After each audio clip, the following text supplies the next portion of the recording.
We witches oft are underestimated. Yo, 2025 delivered some incredible games, but today we're not talking about those. This is a list of 5 games that I was genuinely excited for in the year 2025. The ones that I really had high hopes for, and the ones that ultimately, I would say in some sense, left me slightly disappointed. Not terrible games, not unplayable games, just titles that didn't quite meet the expectations I had going in. So let's dive into them. His Majesty names you our Imperial Envoy.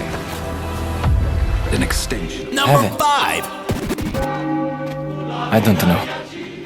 Now, I'll be honest, Mafia the Old Country isn't a bad game, not by a long shot. In fact, it nails the classic Mafia atmosphere with its strong writing, excellent voice acting, and that old school linear storytelling this series was always built on. But I was expecting something, I would say slightly more, something that pushed the series forward. Instead, the stealth, the gunplay, the missions, it kind of all felt a little bit too safe, too familiar, and just shy of the greatness I thought it would reach. Still a solid experience, just not the stand-up return I was personally hoping for. Assassino!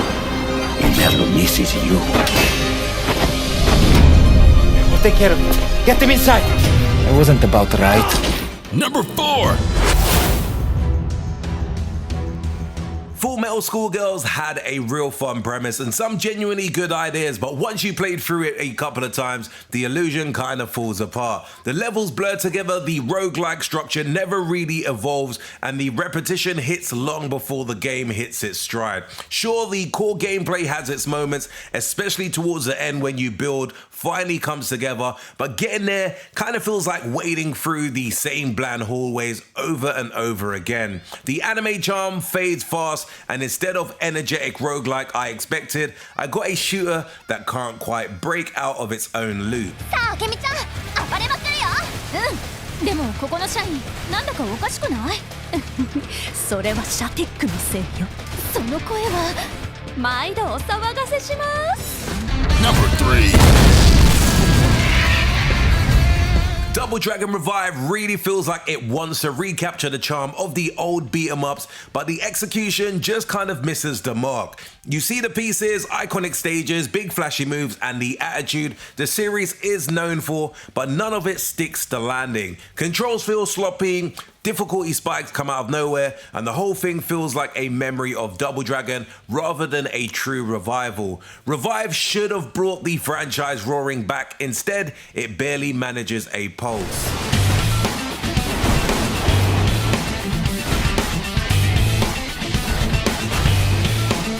Number 2.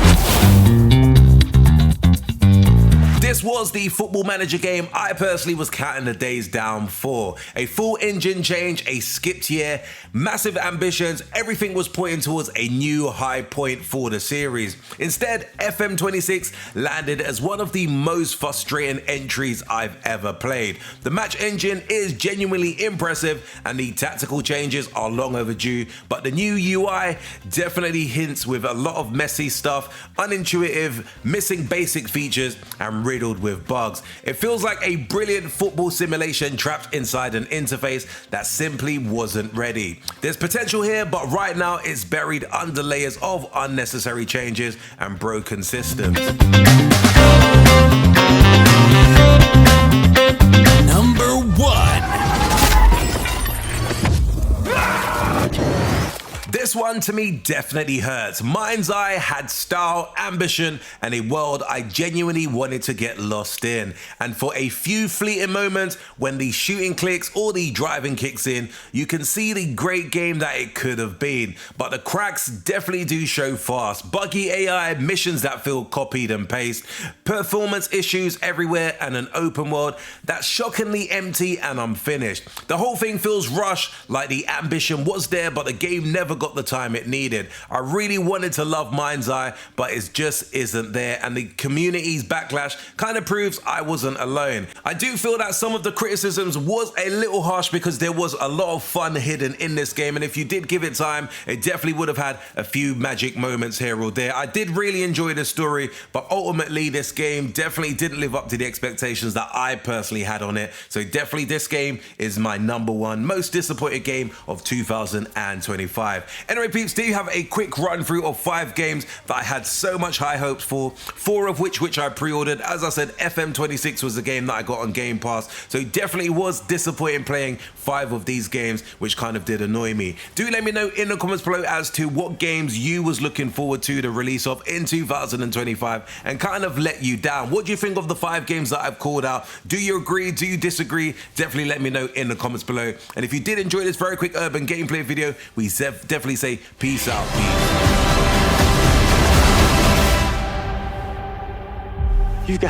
You're one of them. You're working with them. No, please.